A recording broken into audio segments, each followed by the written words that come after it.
Paytm वापरण्यासाठी सर्वात मोठी अपडेट आहे। रिझर्व्ह बँकेने पेटीएम पेमेंट्स बँकेचा परवाना आता कायमचा रद्द केला आहे। नेमकं प्रकरण काय आहे ते सांगतेच, पण त्या अगोदर थोडक्यात नक्की फॉलो करा, कारण असे महत्त्वाचे अपडेट्स आम्ही तुमच्यापर्यंत नेहमीच पोहोचवतो।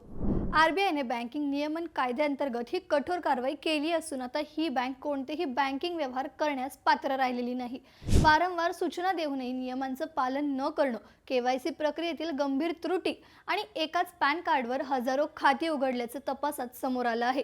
या निर्णयामुळे आता पेटीएम बँक खात्यात, वॉलेटमध्ये किंवा फास्टॅगमध्ये तुम्हाला नवीन पैसे जमा करता येणार नाहीत।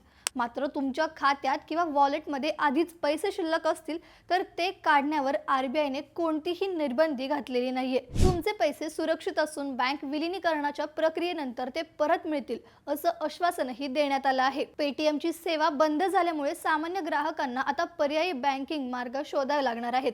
मग तुमचं पेटीएम अकाउंट आहे का? आम्हाला कमेंट्समध्ये नक्की सांगा। ही रील तुमच्या मित्रमैत्रिणींना शेअर करा आणि अशाच महत्त्वाच्या अपडेट्ससाठी थोडक्यातला फॉलो करा। बातमी म्हणजे थोडक्यात।